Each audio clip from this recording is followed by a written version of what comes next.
Magandang umaga sa lahat. Ngayong umaga ay babasahin po natin ang ikatlong kabanata ng Esther at ang magbabahagi ng salita ay si Pastor HK.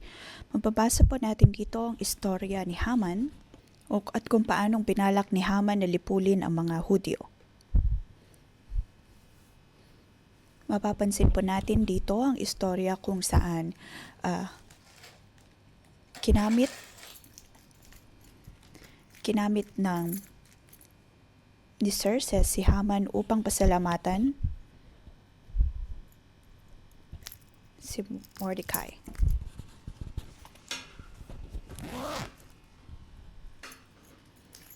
Dito maaring hindi natin maunawaan kung ano ang nangyayari. Dahil sabi sa verse 1, pagkatapos ng mga pangyayaring ito ay tinaas ni Haring Xerxes sa tungkulin si Haman na anak ni Hamedata, isang Agagita. Ngunit sa lahat ng ito, dapat po nating maunawaan na nakikita ng Diyos ang lahat.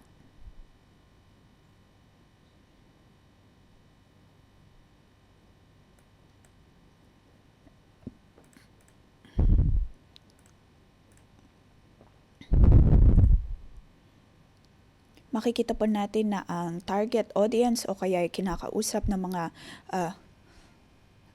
istoryang ito ay ang mga Hudyo.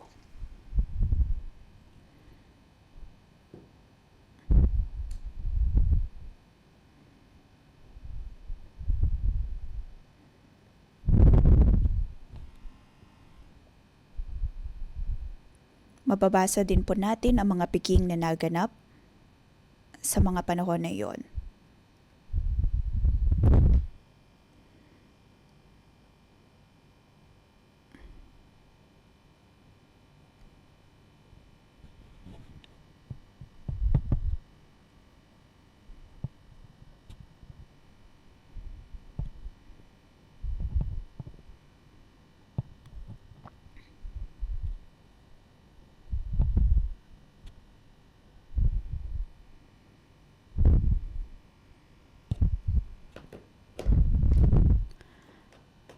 Nabanggit po dito ang pintuan ng hari. Ang singsing na mayroon ng hari, ang singsing na pantatak ng hari.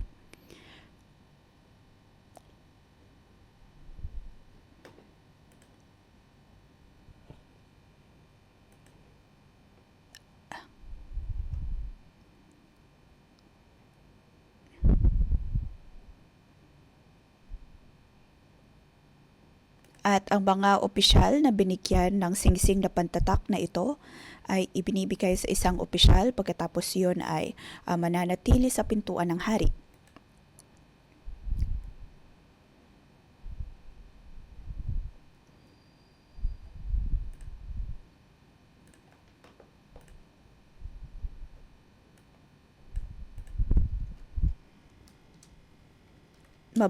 Mababasa din po natin ang naging tuntunin ni Haman na dapat ang lahat ay bigyan siyang respeto.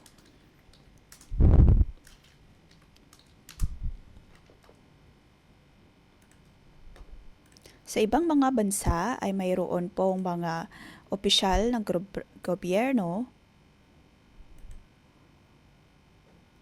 na kabilang sa mga partido.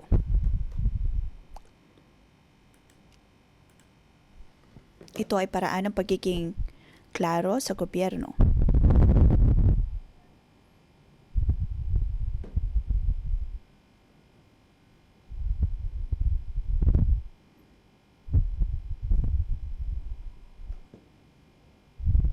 Madalas ay kailangan po nila ng pampublikong proklamasyon.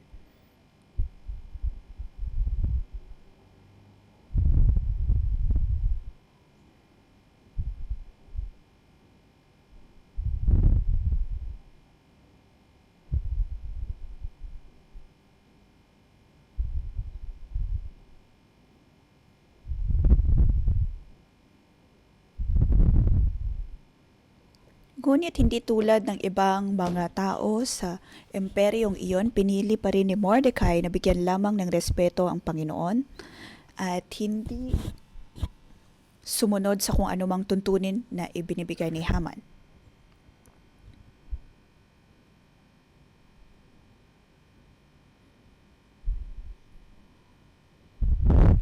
Dahil sa hindi pagsamba o kaya pagbibigay respeto ni ni Mordecai, si Haman ay nagalit.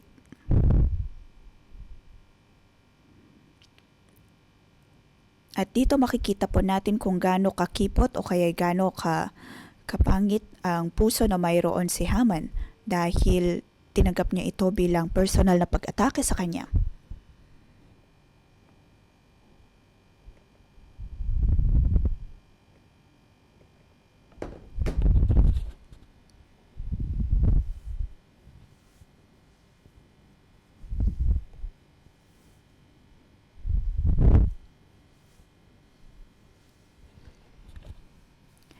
Mula dito ay pinagpalagay ni Haman na ang mga grupo ng mga taong ito, ang mga Hudyong katulad ni Mordecai, ay hindi siya binibigyang galang. Pagkatapos ay nagbigay ng akusasyon na sila ay gumagawa ng mga hindi karapat-dapat na mga bagay.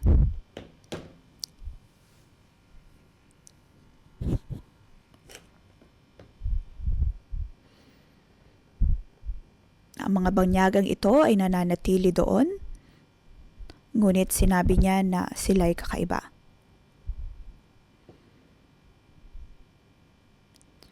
Kaya naman dahil sa pangyayaring ito ay nabigyan po ng pagkakataon si Haman na saktan ang mga Hudyo. Sunod sa verse 6 hanggang 11, mababasa po natin na ang panahon ay nasa kamay ng Diyos.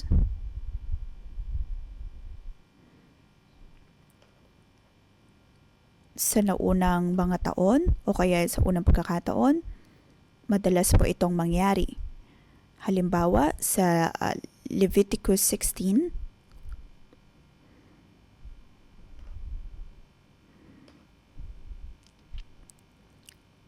mayroon pong dalawang grupo na pinili ang Diyos.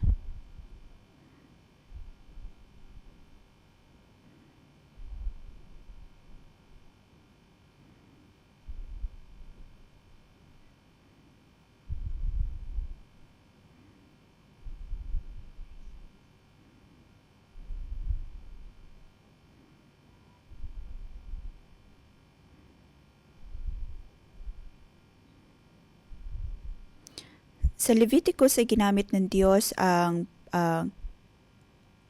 pagbunot ng lots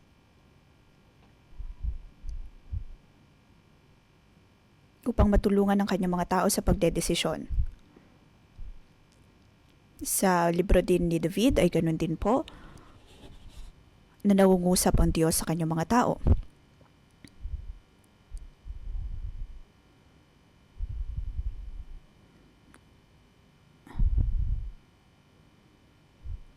Kaya naman sa mga sinaunang panahon,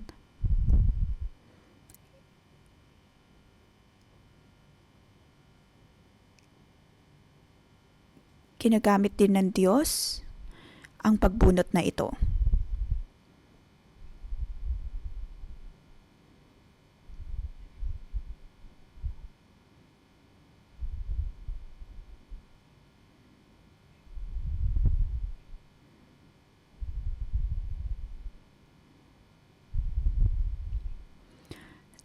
Sa mga pagkakataon po ng ating buhay, dapat po nating hayaan lamang ang Diyos na mangusap o kaya kumilos.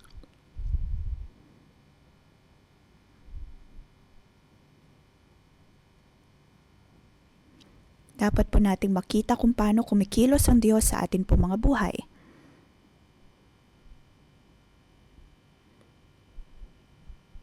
Kamakailan lamang nitong nakaraang linggo ay narinig po natin ang iba't ibang katuruan tungkol sa water turned into wine. Pagkatapos bawat session ay mayroon pong iba't ibang mga tagapagturo at ito din po ay nagawa sa pagbunot. Dahil ito ay paraan din ng pagsusuko ng lahat sa Diyos.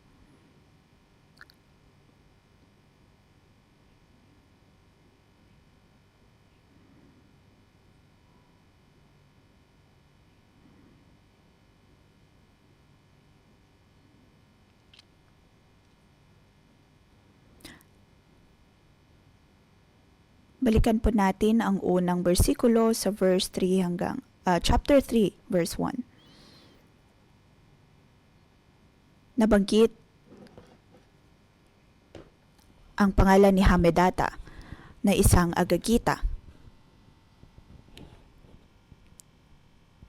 Ang mga Agagitang ito ay kalaban ng tribo ng Juda dahil sa panahon ng Exodus ay niligtas po ng Diyos ang kanyang mga tao at sa kanilang paglalakad sa disyerto, sinubukan ng mga Agagitang ito na atakihin ang mga Hudyo.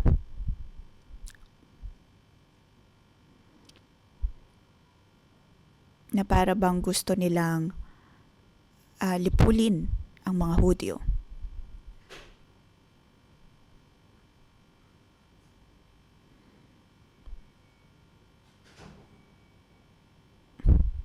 Ang pagbubunot na ito ay nangyari po sa panahon ng Pasko.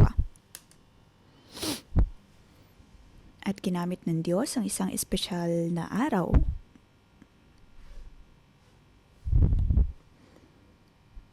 para naman kay Haman ay isinuko niya ang lahat sa kapangyarihan ng kadiliman. Kung aling buwan, aling araw,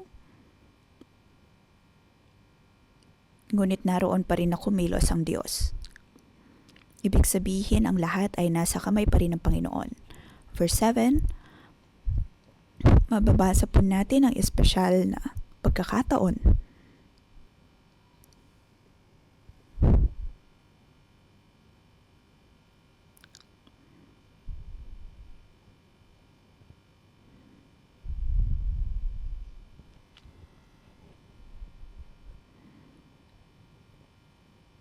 Sabi sa verse 7, Nang unang buwan ng ika-12 taon ng paghahari ni Xerxes, kinuha sa harapan ni Haman ang palabutang tinatawag na Pur, upang malaman kung anong araw nararapat isagawa ang balak niya. Tumama ito sa ika-13 araw ng ika-12 buwan na kung tawagi Adar.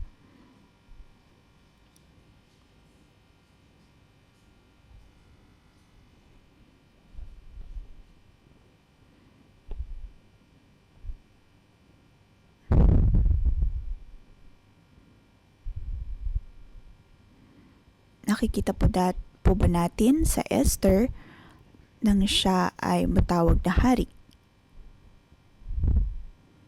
Na reyna.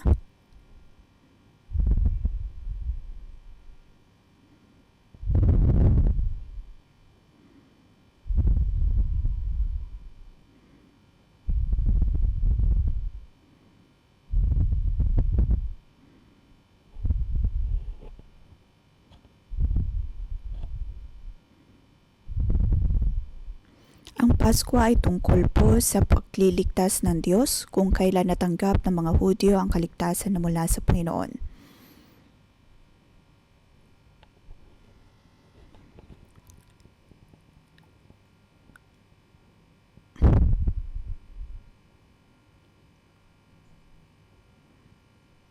Nais na gamitin ng Diyos ang masamang balak na ito ni Haman para sa kaligtasan ng kanyang mga tao, katulad ng nangyari noong panahon ng Pasko sa Exodo.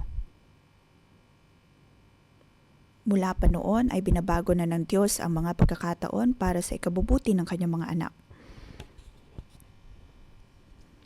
Noon pa lang ay nais na ng mga Agagita na lipulin ang tribo ng Israel, at ganun din na nangyari na naman ito sa libro ng Esther, ngunit makikita natin na sa parehong panahon ang Diyos ang kumikilos.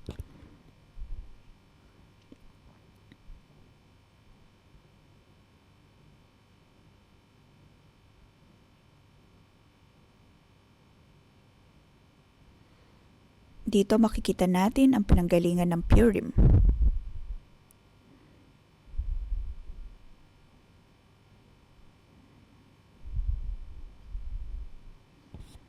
Sa lahat ng ito, naroon po ang kaligtasan ng Diyos.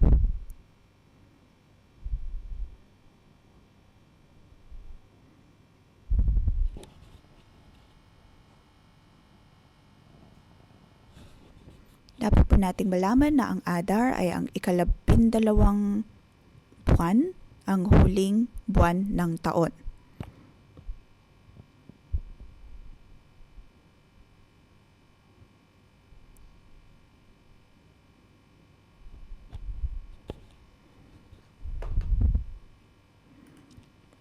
Sa mga panahon po na iyon, naroon na ang pista ng trumpeta, pista ng tabernakulo,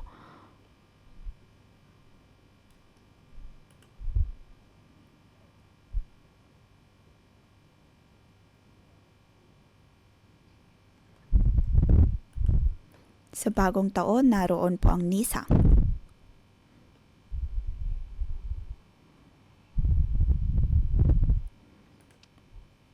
At ang panahon ng kanilang pagpunot ay nasa buwan ng Nisa.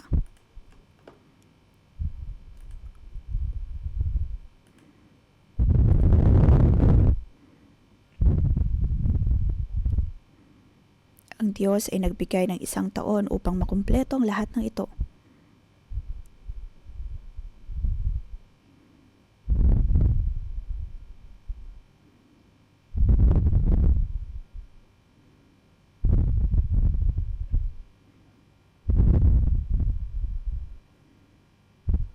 Makikita po natin ang timing. Ang Diyos ay kumikilos. Inihahanda ng Diyos ang kanyang mga Hudyo. At inihahanda din ang puso ni Esther.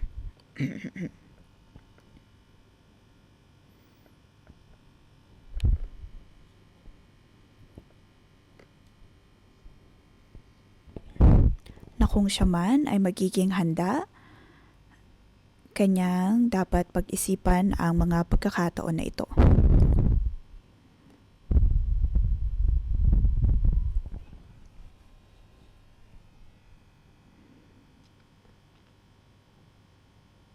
Nagkaroon sila ng palabunutan. At bawat araw, bawat gabi, sila ay nagbubunutan.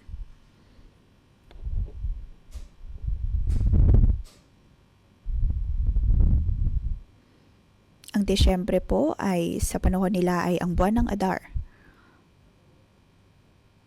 Ito po ay ibang-iba sa normal nating kalendaryo.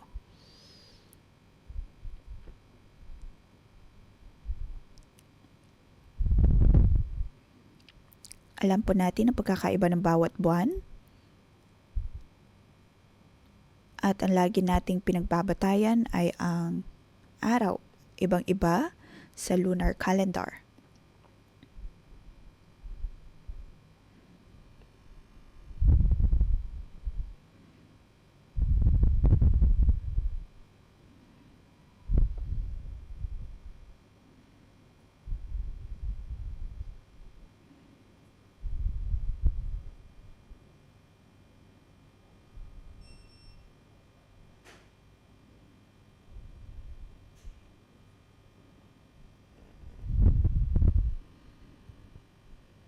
Ang mga pagkakataong ito ay nasa kontrol po ng Diyos. At alam po natin na ito ay mula sa Panginoon. Na kahit na ang kadiliman ang patuloy na kumikilos, ngunit Diyos pa rin ang higit na naghahari.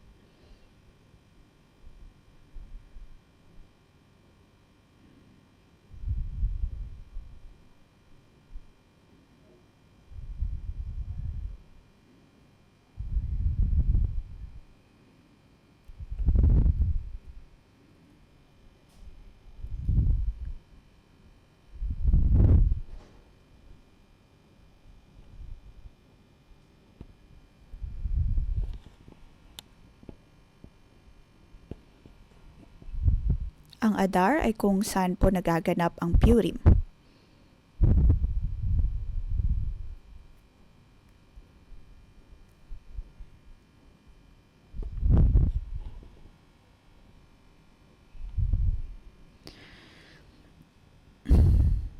Para sa atin, ang bagong taon ay nagaganap tuwing Enero, ngunit sa mga Hudyo, iyon po ay sa buwan ng Nisa.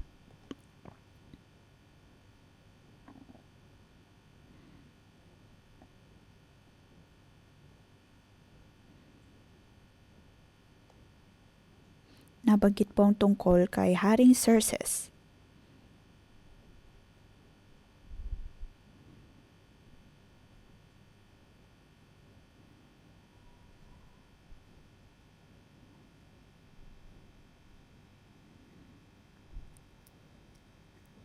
Sabi sa verse 9, kung inyong mamarapatin, ipag-utos po ninyo na lipulin ng mga taong iyaon, magbibigay ako ng 370,000 kilong pilak sa mga pinuno at ito ilalagak sa kabangyaman ng hari. Ito ay mula kay Haman.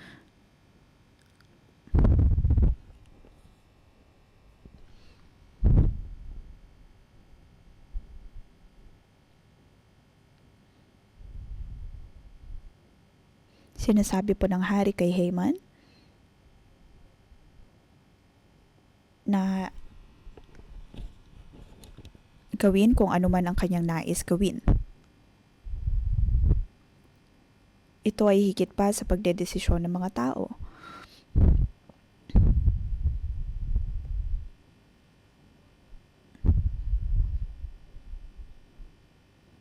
Sa atin pong mga buhay, marami pong maaaring maganap sa atin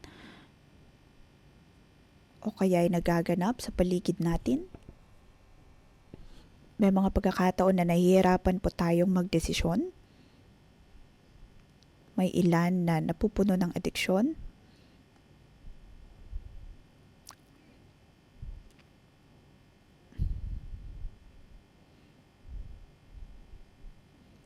Ngunit ang kaligtasan ng Diyos ay naroon pa rin.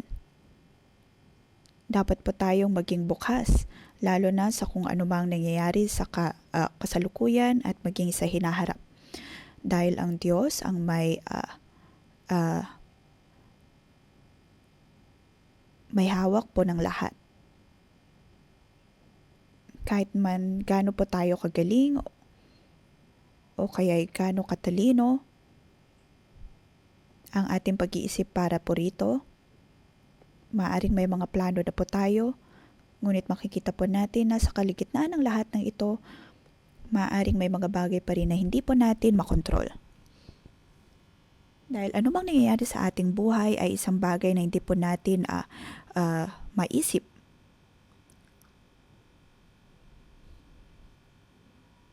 Ngunit may mga makikita po tayong senyales, signos. Sa China, makikita po natin ang madaming mga hindi pa tapos na mga construction, ngunit para sa kanila ang lahat ng ito ay matatapos din.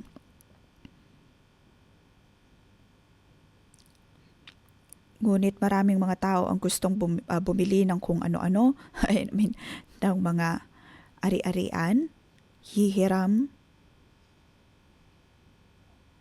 sa mga bangko, ngunit sa kanilang paggawa niyon, maaaring sila din ay humaharap ng iba't ibang mga sitwasyon, kaya hindi naman makapagbayad ng tama.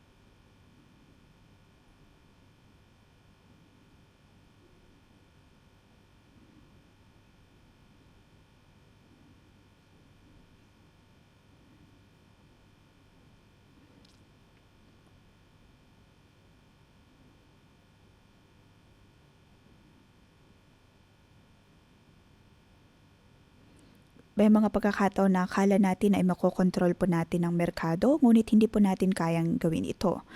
Ito ay pagpapakita lamang na dapat po nating sampalatayanan ng Diyos dahil nasa Kanyang mga kamay ang lahat.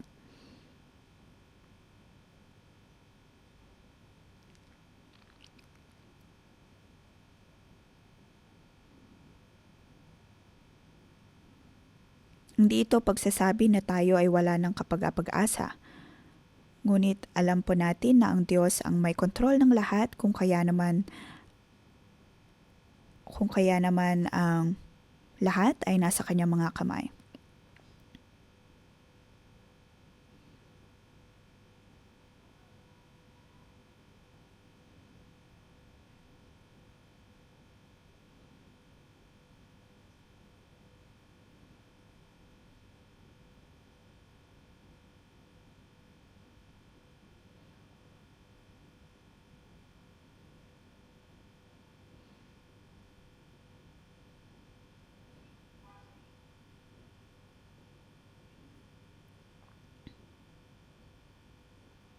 Kung nais ng Diyos na kumilos,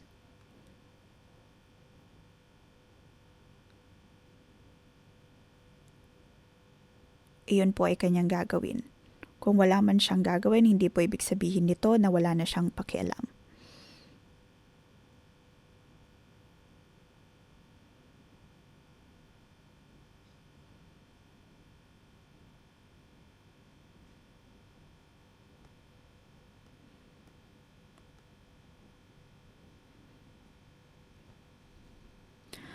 Sa isang banda ay nais pong respetuhin ng Diyos ang paraan ng kanyang mga tao ng pagdedesisyon. Ngunit sa kalagitnaan po ng lahat ng ito ay may mga regulasyon at naroon pa rin na nais niyang kumilos.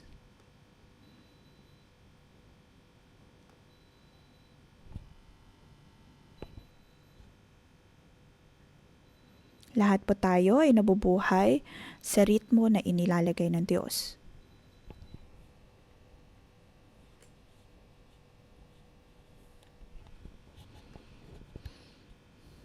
Naroon ng Diyos na patuloy na may kontrol sa lahat ng bagay lalo na sa mundo. Makikita natin sa libro ng Esther na hindi lamang po ito isang bagay na nangyayari sa mga Hudyo.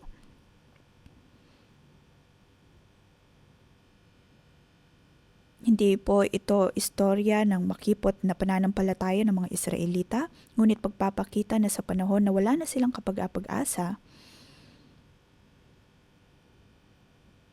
na hindi na sila makapagdesisyon, ngunit naroon pa rin ang Panginoon.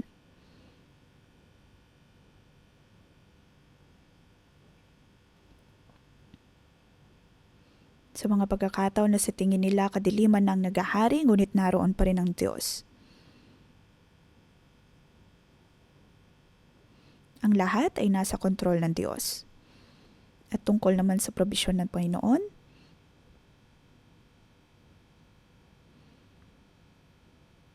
bandang huli dapat po nating makita ang pag-aayos, pagtatalaga ng Panginoon. Siyang nagtatalaga kung kailan at kung ano ang dapat na mangyari.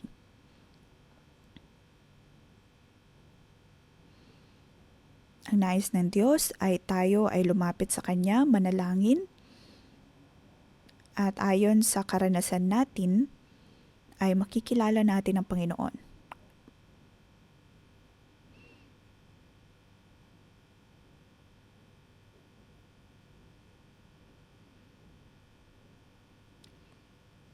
Minsan na mayroon po akong estudyante, dumating sa pagkakataon na lagi siyang nagtatanong sa akin.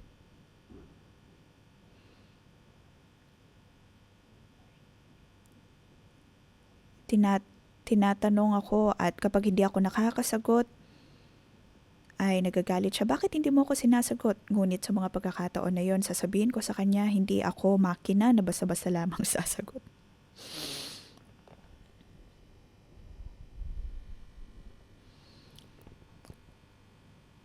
Dito masisiyasat din po natin ang paraan ng ating pagtugon sa Panginoon. Ang Diyos ay hindi po katulad din ng makina na kung may gusto tayo ay pipindutin lamang natin siya pagkatapos ay lalabas ang ating nais.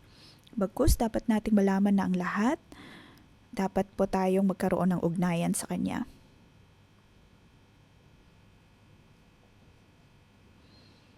Tayo ay itinataas ng Diyos, tayo ay Kanyang pinapalakas.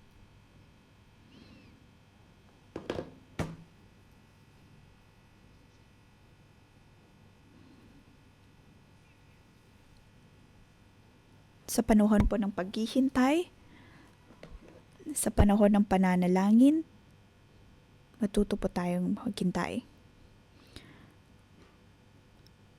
Mayroon pong ritmo, may panahon ng paghihintay, may panahon ng paghingi.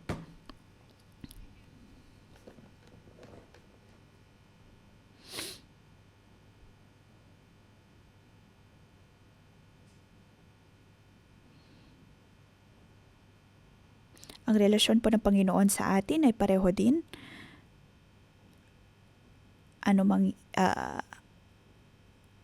Hilingin natin sa Diyos ay Kanyang ibibigay. Ito ay paraan ng pagkilala sa Kanya. Ngunit ang ugnayan na ito, dapat din po nating malaman na magkakaroon din po tayo ng panahon ng paghihintay.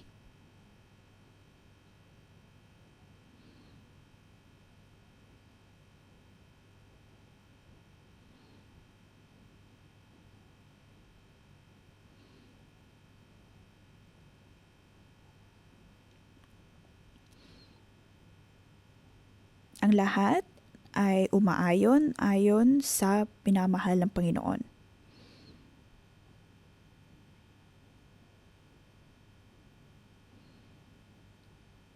Dapat po nating malaman na ang lahat ay nagmumula sa Panginoon at Kanyang pinapangyari kung anuman ang nararapat para sa Kanyang mga anak.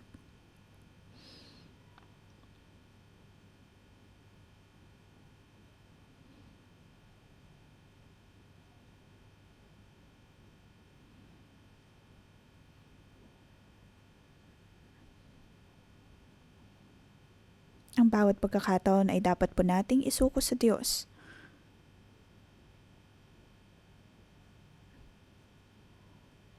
Ang probisyon ng Panginoon ay para po sa lahat.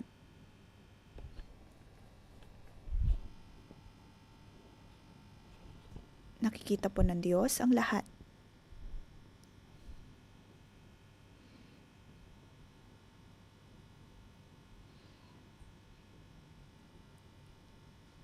Kahit gaano pa man nangyayari ang mga bagay-bagay, kung ito man ay nagbibigay benepisyo po sa atin, dapat po nating sampalatayanan na ang lahat ay nasa kamay ng Diyos.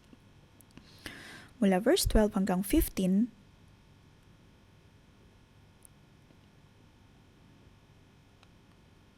ang mga tao sa Susa ay nagsimulang mangamba, magkagulo dahil sa panukala ni Haman.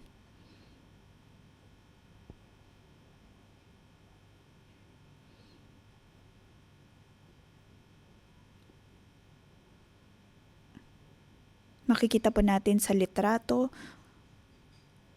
maaari nating ipagpalagay na ganoon ang kanilang itsura sa mga panahon na iyon, nagkakagulo.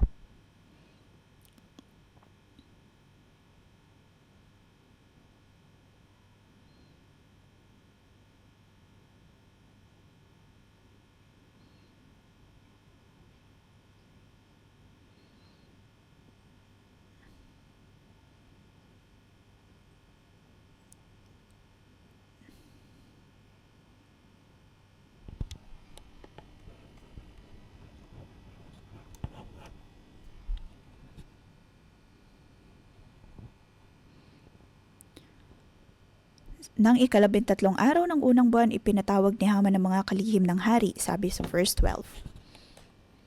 Pinagawa niya sila ng liham para sa mga gobernador ng lahat ng lawigan sa mga pinunong bayan sa wikang ginagamit sa lugar na padadalhan. Ang liham ay ginawa sa pangalan ni Haring Xerxes at tinatakan ng singsing nito.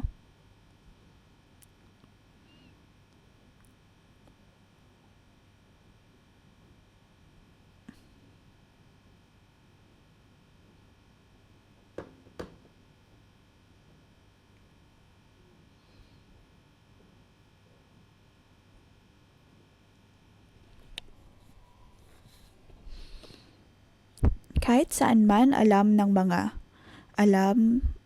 naroon kung ano ang ginawa ng mga Hudyo.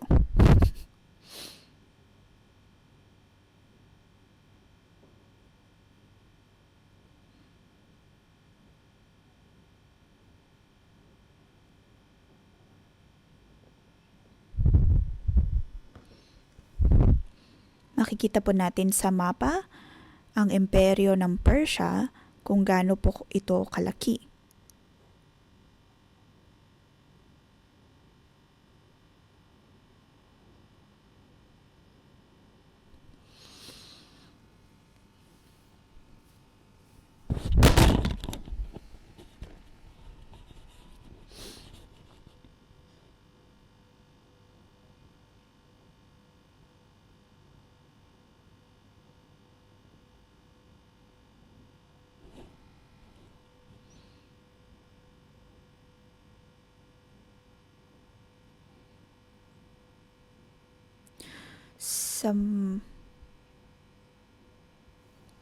makikita po natin ang reaksyon ng mga tao dahil alam nila na hindi sila makakatakas sa planong ito ni Haman. Ngunit maaring sa loob na loob nila, sila ay nagtatanong anong ginagawa ng Diyos sa lahat ng ito. Pagkatapos sa atin bilang nagbabasa, hindi po natin makita ang pangalan ng Diyos.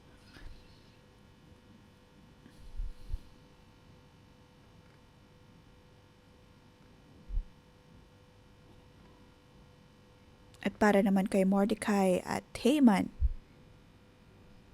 hindi rin nila makita o kaya hindi rin nila mabanggit ang pangalan ng Diyos.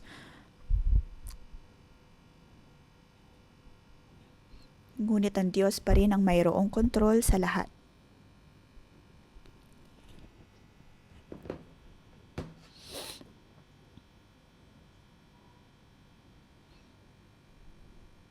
Iniligtas ng Diyos ang mga tao. Ito ay pagpapakita na ang kanyang kaligtasan ay para sa kanila. Ang Purim ay panahon kung saan makikita ng lahat ang pagkilos ng Diyos.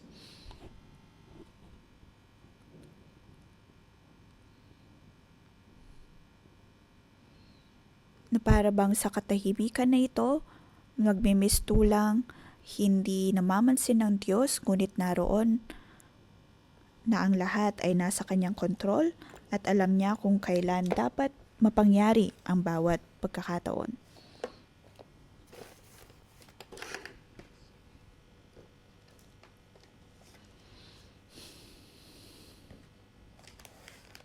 Ito ay pagpapakita kung paanong ang lahat sa ating buhay ay nasa kamay ng Diyos. Kahit ang kawalan ng katwiran, kahit sa mga pagkakataon na sa tingin natin ay hindi nakikinig ang Diyos sa atin, kaya hindi tayo pinapansin, ngunit patuloy po nating sampalatayanan na tayo ay pinapakinggan ng Diyos at siya ay tutugon. At kanyang pinipili ang pinakamainam na pagkakataon para sa atin. Ang lahat ay kikilos pa rin para sa ikabubuti ng lahat ng minamahal ng Panginoon. Ngayon tayo po ay magpuri. Hayaan po natin na makita natin ang Diyos, ating masayasat na ang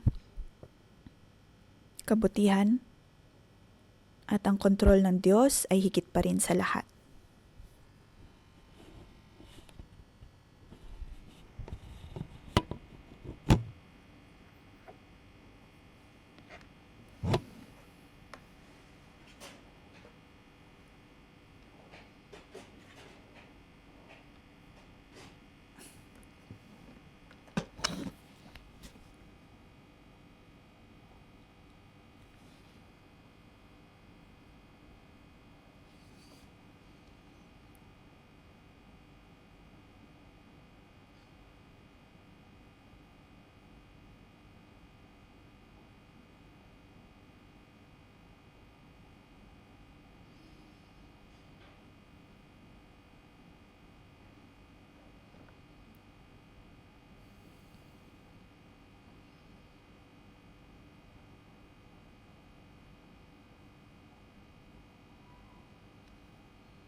Panginoon, pinupuri ka namin.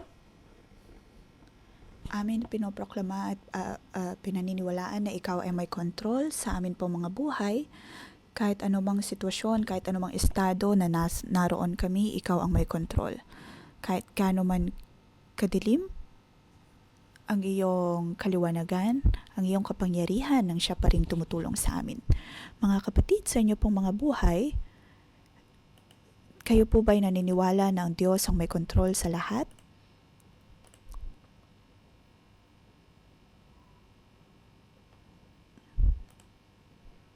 Lalo na sa mga pagkakataon na kayo ay nananalangin para sa iyong pinansyal na aspeto, para sa inyong mga kapamilya na tumanggap ng kaligtasan, ngunit para sa inyo ay nawawalan na kayo ng pag-asa.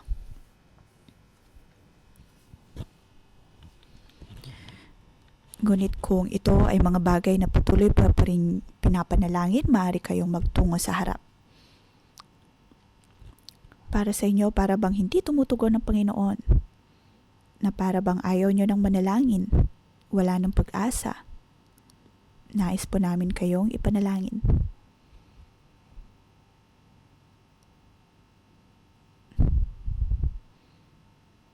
Kayo po ay manalangin siya sa atin ang inyong mga puso,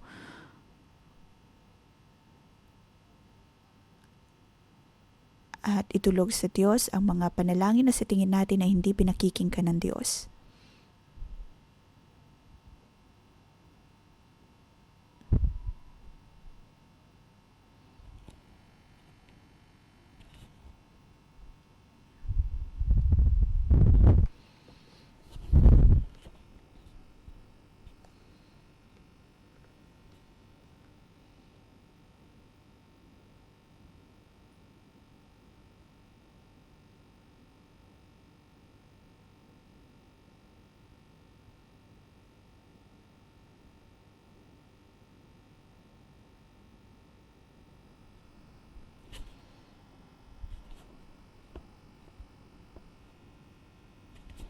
Mga kapatid, maaaring sa iyong buhay ay hindi mo nakikita ang Diyos.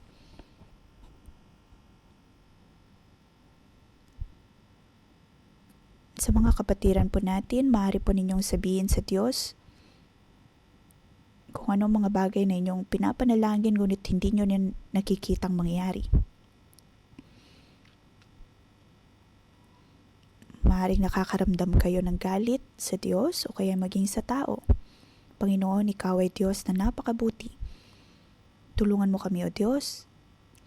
Maghari ka sa aming kalagitnaan. Naway maunawaan mo ang bawat laman ng aming mga puso.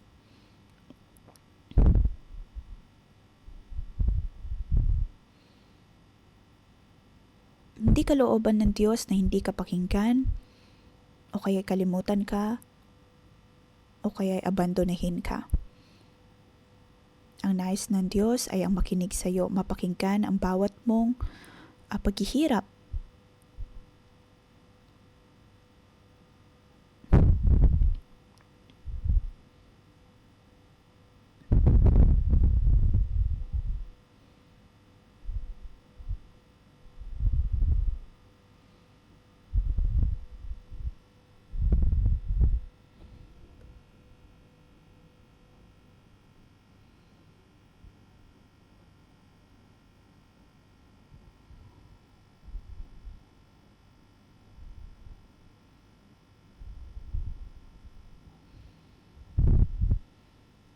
Ngayon, atin pong ipanalangin. Tulungan po nating manalangin ang mga kapatirang ito at na matanggap nila ang kagalingan mula sa Panginoon.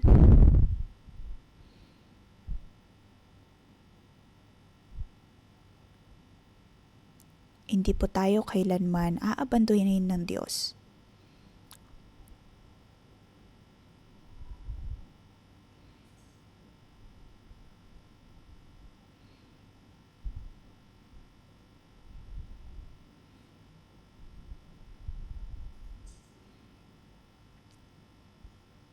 Atin pong isuko sa Diyos ang lahat.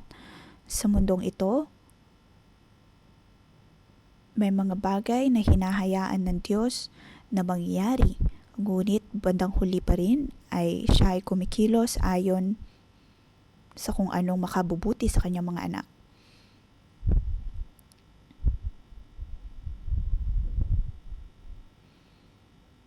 Gagamitin ng Diyos ang kanyang sariling pagkakataon, sariling plano upang mapagpalang kanyang mga anak.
Panginoon, gamitin mo ang aming panalangin upang magkaroon kami ng mas malalim na ugnayan sa iyo.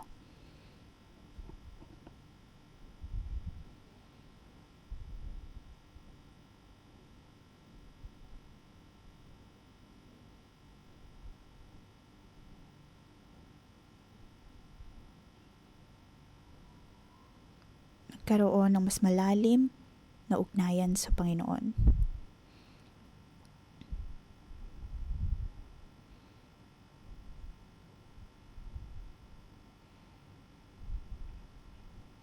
Panginoon, kami ay naniniwala sa iyo.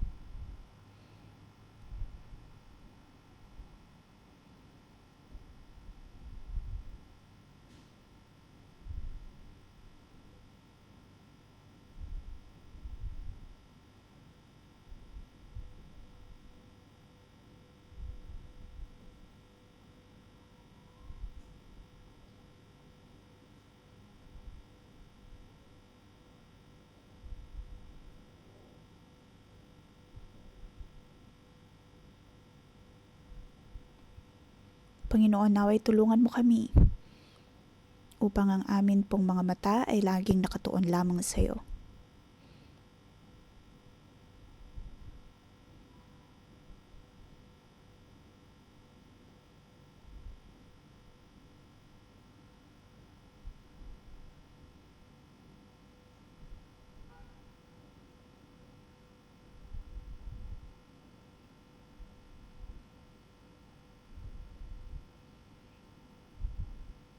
Ngayon tayo ay lumapit sa Diyos, tumanggap ng pananampalataya at tumanggap ng pagkilala.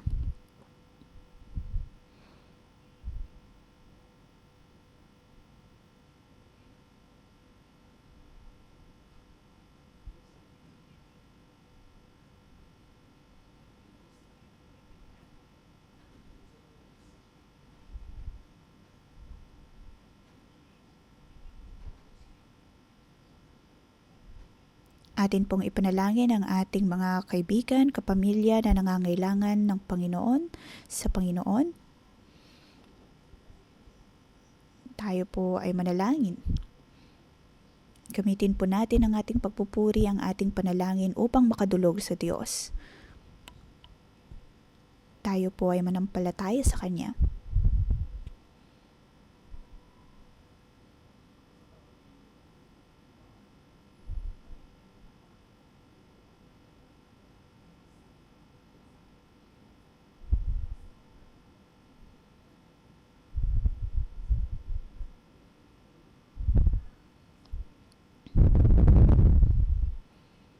Panginoon, kami ay naniniwala sa iyo. Kami ay naniniwala sa iyo.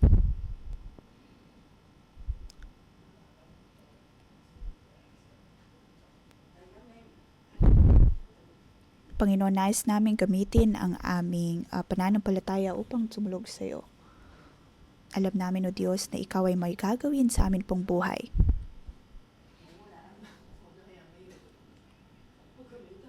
Tayo po ay manalangin sa Espiritu. Ipagkaloob sa Diyos ang bawat kawalan ng paniniwala.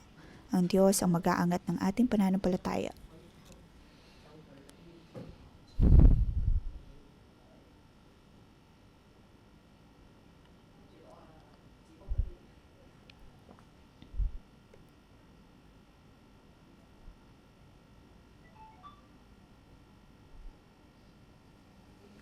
Naway tanggalin ng Diyos ang bawat kawalan ng paniniwala, bawat pagdududa.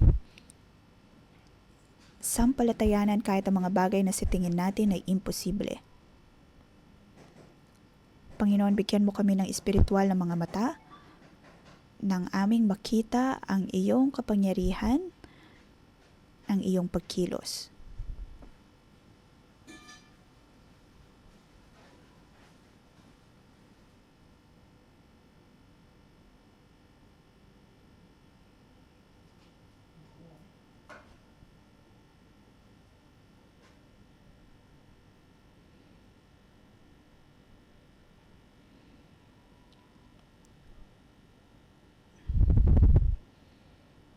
Panginoon, maraming salamat dahil iyong ginagamit ang bawat naming panalangin upang lumalim ang aming ugnayan sa iyo. Kahit anumang sitwasyon, O Diyos, kami ay lalapit sa iyo. Amin pong magamit ang aming kamay, ang aming mga paa, upang makumpleto, O Diyos, ang iyong plano para sa amin. Panginoon, maraming salamat. Ngayon mga kapatid, nais kong iproklama natin ang bagay na ito. Ating iproklama na ang ating pananampalataya ay nasa Panginoon. Sa ngalan ng Panginoong Yesus, aking pinoproklama na ang bawat pagsubok ay hindi magiging dahilan upang mawalan kami ng pananampalataya. Naniniwala kami, O Diyos, na ang lahat ay mangyayari para sa aming ikabubuti. Aking matatanggap, O Diyos, ang lahat ng mabuting bagay mula sa iyo. Ang aming pananampalataya ay nasa iyo. Sasampalatayanan namin, O Diyos, na ang lahat ng bagay ay nasa iyong kontrol. Panginoon, maraming salamat at pinupuri ka namin. Sa atin pong kalagitnaan ay mayroon pong mga pamilya na hindi pa nakakakilala sa Panginoon. Kaya naman atin pong ipanalangin ang mga kamag-anak na ito. Maaring sa tuwing naririnig nila ang salitang simbahan ay nagagalit sila, ngunit ating ipanalangin ang mga kapatiran o may kapamilya natin, mga magulang, mga kamag-anak. Panginoon, ipinapanalangin namin ang amin pong mga kapamilya.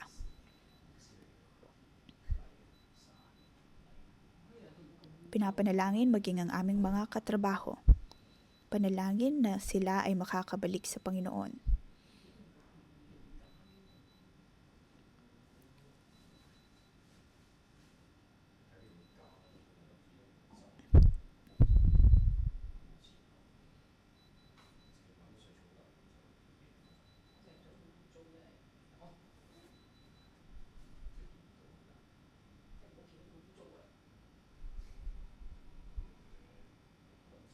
Panginoon, kami ay dumudulog sa iyo.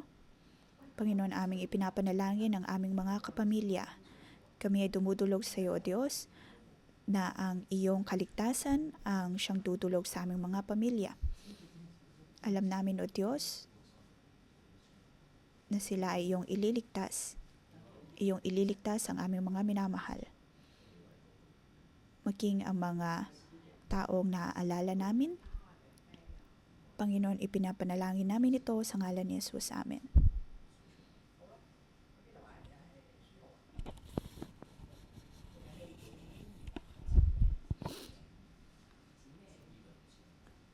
Panginoon, ang iyong kaluwalhatian ay nasa aming pamilya,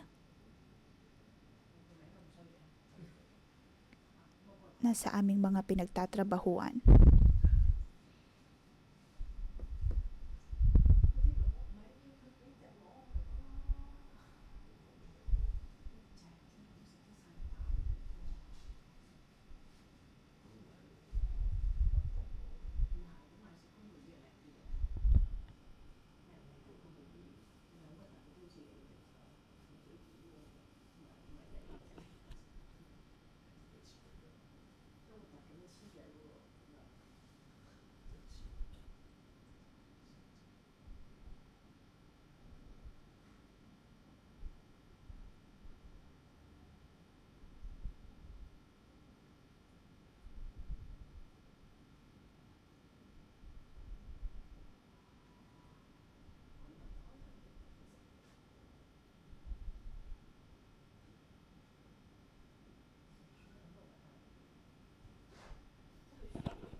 Mga kapatid, paano po natin masasabi ang katotohanan na ang Diyos ang siyang may kontrol sa lahat? Si Mordecai ay hindi tumugon sa tuntunin ni Haman, hindi lumuhod sa kanya.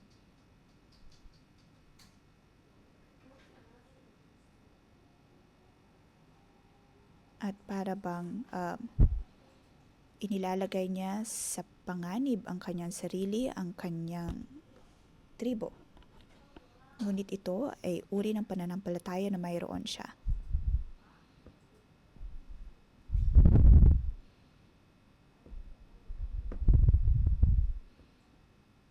Ang Diyos ay mas malawak pa at mas magaling sa kung sino man.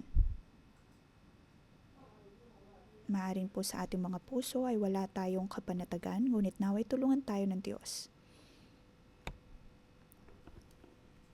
Maging uri ng tao na handang lumuhod sa Panginoon.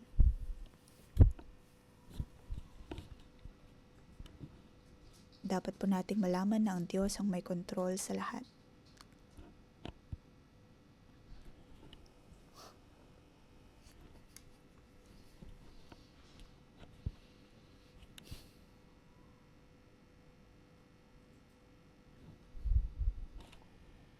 Ang susi ay ang ating pong makita ang pagkilos ng Diyos.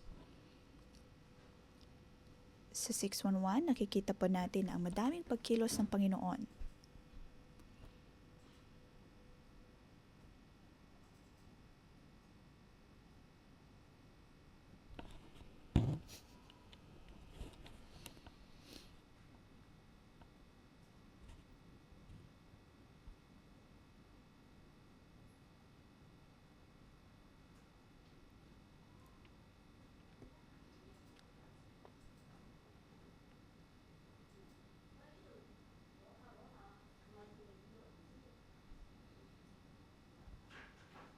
Naway maging tulad tayo ni Esther na panghahawakan kung anuman ang iniisip ng Diyos, panghawakan kung anuman ang ritmo ng Panginoon.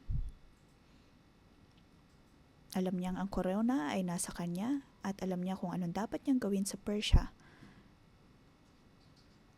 At kung babalikan po natin ang Psalm 8, tayo po ay kinoronahan din ng Diyos ng kanyang korona.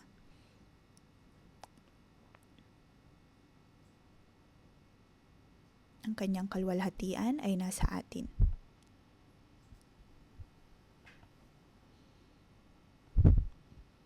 Tayo po ay inihanda ng Diyos at naghahanda siya ng daan para sa atin.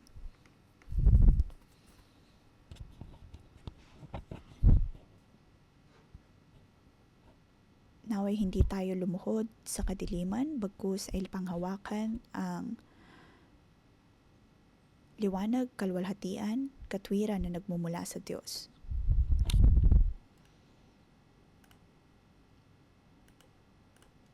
Dapat po nating siyasatin kung bakit niya tayo pinili, bakit niya tayo dinala sa 611. Ngayon, tayo pa ay tumanggap ng pagpapala, Panginoon. Kami ay narito, pinupuri ka at pinapasalamatan. Ikaw ang siyang may alam ng lahat, hindi mo kami kinakalimutan at iniiwan. Patuloy mong buksan ang aming mga mata na kahit sa panahon ng kadiliman, O Diyos, ay makita namin ang iyong milagro, makalakad kami sa iyong kalooban. Pagpalain mo, O Diyos, ang aming pamilya, ang aming trabaho, ang aming Bible School. At katulad ni Esther, katulad ng isang reyna, patuloy kaming lumago, panghawakan ang iyong pag-ibig para sa amin. At nang kami ay makalakad sa iyong kalooban, pagpalain mong bawat isa sa amin sa ngalan ni Jesus. Amen. Dito po nagtatapos ang ating pangumagang debosyon. Magandang umaga.